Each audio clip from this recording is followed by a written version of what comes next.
Whoa, oh, oh. Whoa, oh,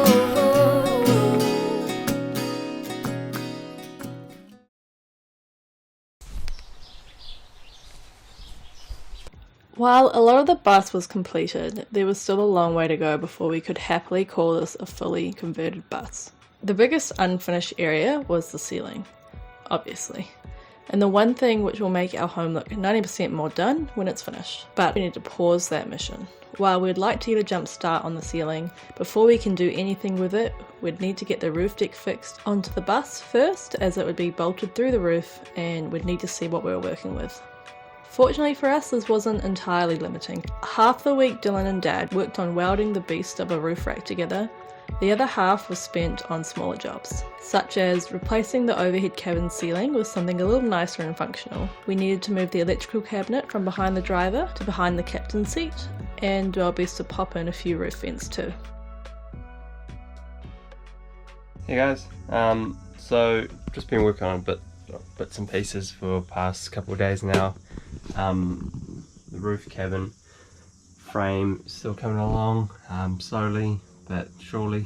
The whole frame is pretty solid now, so they're in. I've also just got this cardboard to do a bit of a template, try and gauge, the ins and outs along the side because nothing's flush.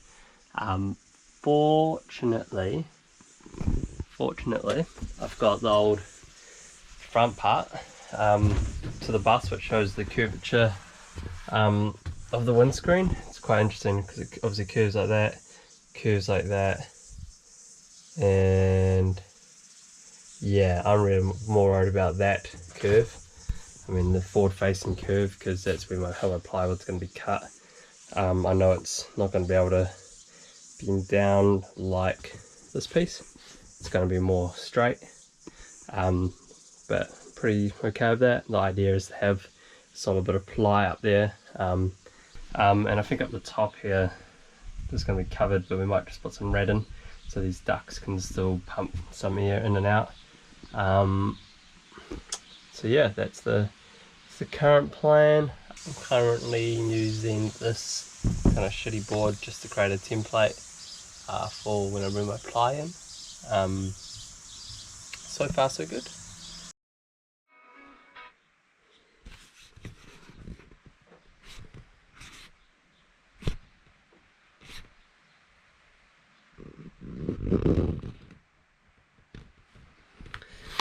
It's another lovely day here in paradise. As you can see, it is a scorcher outside. Not really, it's absolutely terrible outside. Shitload of rain.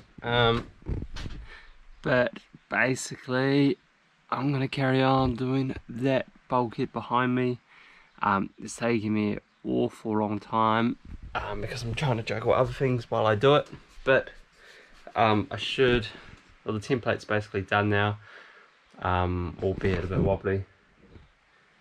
But yeah, I'm gonna take that down, put it over top of my plywood, trace around it, and then need to smooth out a couple of the edges so get them as straight as possible.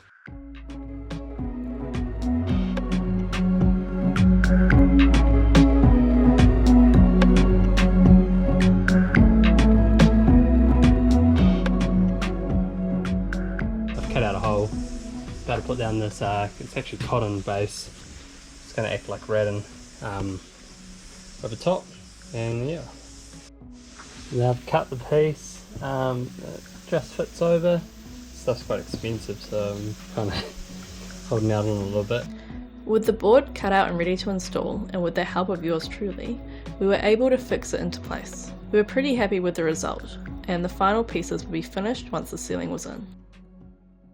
What I'm working on is thinking down here will be where the electric box will go. So you may recall, well, we did this temporary measure underneath this box a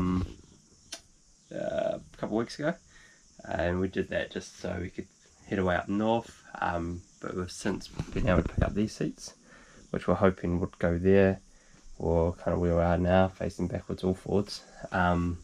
So we're thinking, well, this spot seems ideal to create an electric box to house the batteries and all other control units.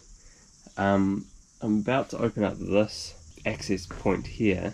We're thinking potentially it's a bit of a trunking system that runs the cable up, or this is for aircon, but so essentially allows it to go from underneath the bus up through into the ceiling if we wanted to. So anyway, we're going to have a look.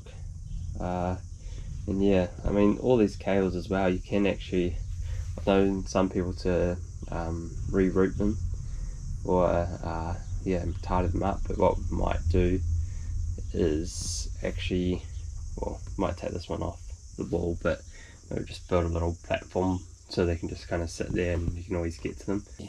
Okay, right, I'm going to have a look in this access point. Whole bunch of relays and fuses. Right. Well, that's a bit of a bugger. At least I know where the AC fan fuses are now. Door, power heater, first heater, defog, engine. Right. Bugger. Stay tuned. Right, take two. I think the funny thing about this bus build, there's always a million different ways you can approach it. And it's a lot of problem solving, just because everything, or nothing's straight, or plumb, or even. So yeah, you kind of have to think on the spot a little bit. Anyway, we'll carry on. So guys, so I'm going to tidy up the wires and take them off the side here, well, at least reroute them. Also taking off the timer, or the preheater, sorry, whatever it's called, and a bunch of wires. Not ideal to have all those wires crisscrossing like this, but I think it'll be fine. Get this piece of wood, that's going to go about there. It's probably going to start to frame it out.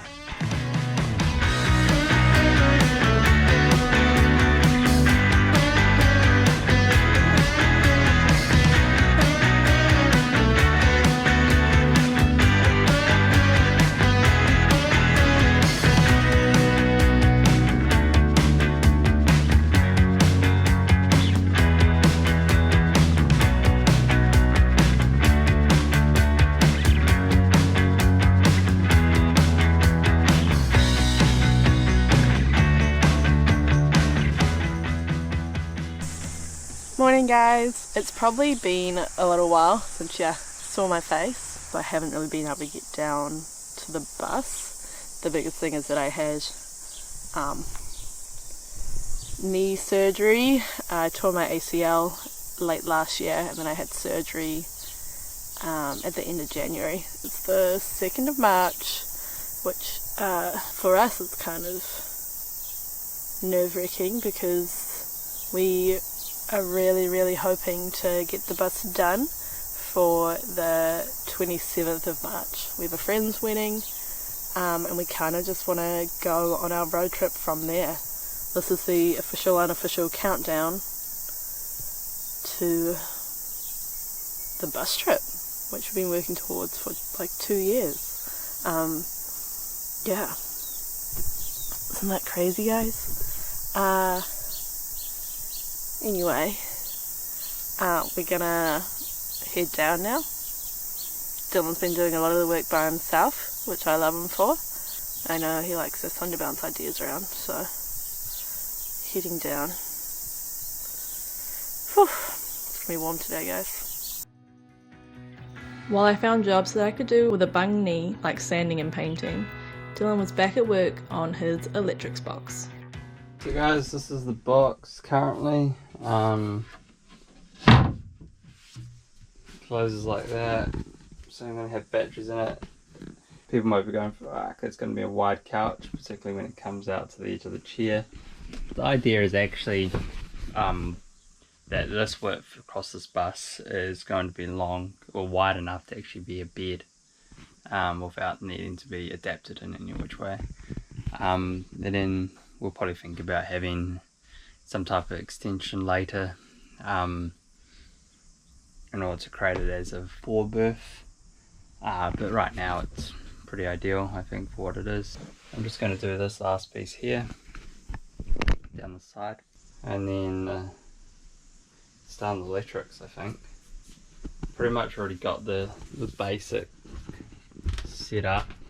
I don't know if you remember, but previously I kind of done some like temporary wiring just in order for us to be able to use some of the systems while we're up north, but I want to be able to tidy it up, make it look a little bit nicer, and put some shrink wrap on some of these connection pieces as well. So yeah, let's do that.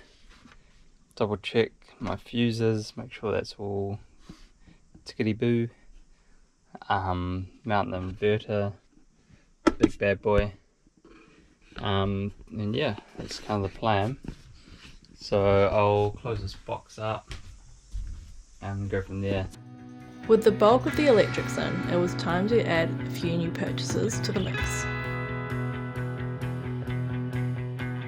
Next up we have the battery monitor. So we went ahead, paid a little bit extra, got the one with the shunt, but this is what's in the box. It's from Victron, some manuals, some cable, awesome battery monitor itself,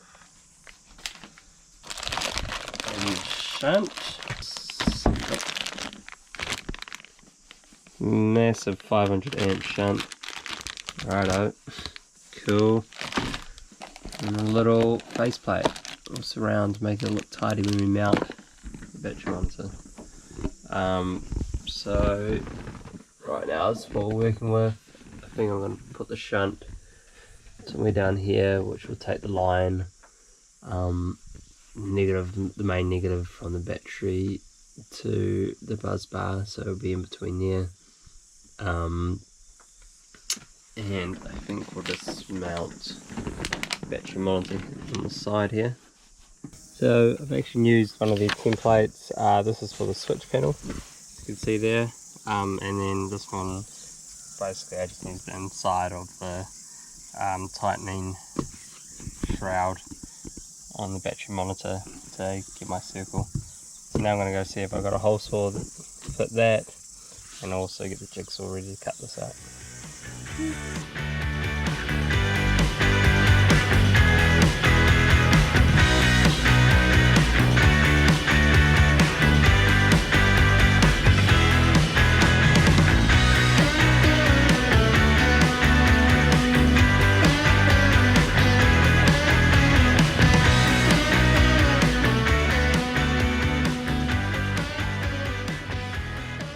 So guys, just about to start up the, what do we call this, revised electric box. One more connection to make, and then the 24-volt system should work. And we should be able to see some numbers here as well.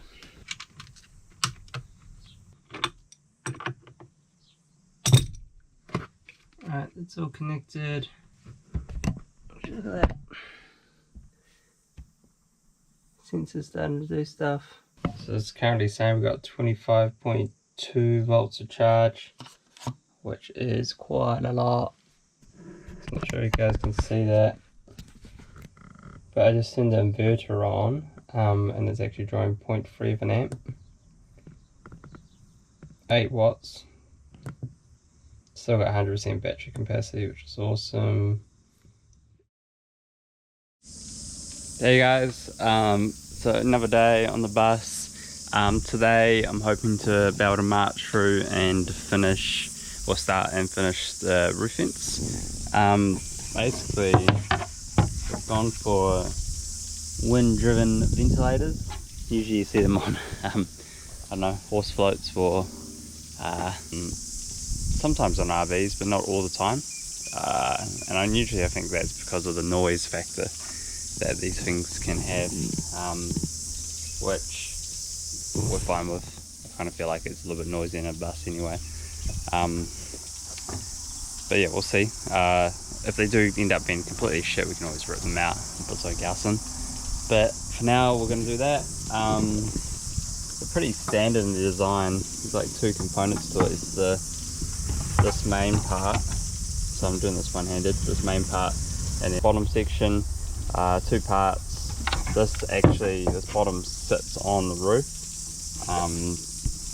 which is a little bit different from what I thought originally. I thought originally that this part would sit inside of the bus and that would sit on side, but all the installation videos I can find online seems to suggest otherwise, and some of these guys are reputable companies, so we'll say they're right and I'm wrong. Anyway, so we're going to do that, but if you can imagine, so if this was the ceiling of the bus and you're looking straight down, you could see this. There's a bit of a gap, about a 45mm gap between this, or the ceiling of the bus, or the roof of the bus, and where the ceiling will go. So in order to change that up, I'm going to get some 100 PVC, UPVC pipe, and that will sit to make up that difference. The idea is, whoa, Waddy's gone for a walk. Sorry. Tegan's family's dogs decided to go into one of the paddocks. Waddy! Waddy! Just take you for a walk. What?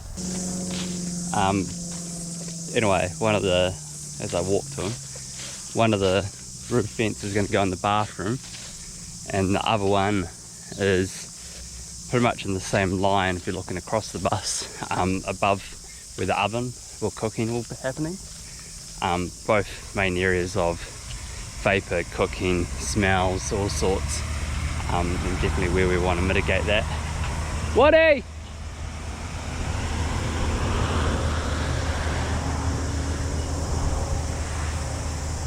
Waddy!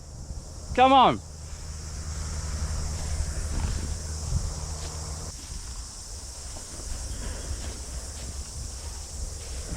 Come here! Come here!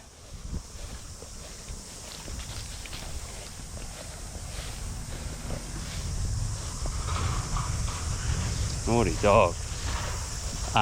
Anyway, I'll touch base soon once I put him away, so I don't have to worry about him again. Waddy, come. Ciao. Hey guys, welcome back. So I've got this treated 18mm ply here. Unfortunately my screws are a little bit, we're probably going to end up sticking through on the ceiling face of it, but that's all going to be covered anyway, so I'm actually alright with it. But anyhow, so I got this 18mm ply. What I'm going to do is mark out a section like so, and try and cut it as tightly fitting as possible for these pieces to sit in. So I'll do 1, 2, I think, and yeah, go from there. So next step, bring it onto our nice sturdy roof. Just seeing how it might look. So essentially it's going to be one dead smack in the middle here, no one on that side. Sorry if it's a little bit windy, I'll try and speak a little bit louder, but essentially where they're going to go, where the roof vents are going to go, is not ideal in terms of this gap here. I think what I'm going to do is, these screw holes actually fit inside. I might just I'm going to cut the side of the flange here, so it actually kind of looks, probably look a little bit like Batman's symbol, but hopefully it should sit flush inside this gap, and then I'll probably, for extra security as well, just make sure it's nice and strong, I'll probably drill out 2 extra holes here. So all up we should take 6 screws, and if I need to I can always bring it in closer, but I think that's what I'm going to do. I could push it with a few people I suppose, but I'm pretty keen to keep on moving. So yeah, I'm going to do it. I think it'll be good. Hey guys, so the bat wings works. Looks a hell of a lot nicer and tidier on the roof as well. It sits nice and flush in there. In order for us to fix these vents in place, we would start with a centre drill hole so Dylan could eye up the batwing piece topside before marking out and drilling down for where the screws would eventually fix it into place.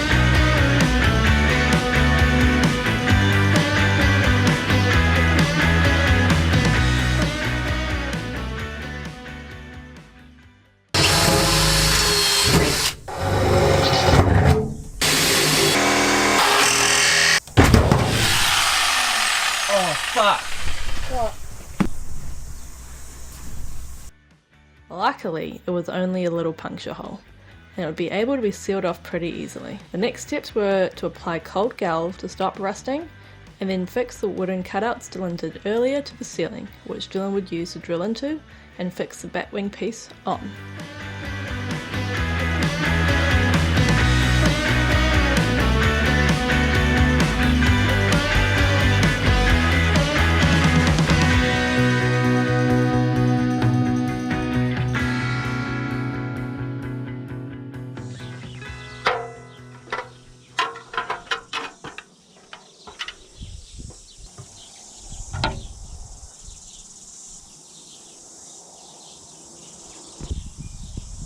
Sweet.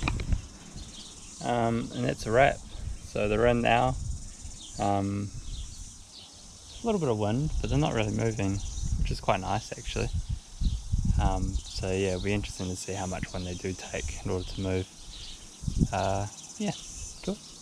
Catch you later. Bye.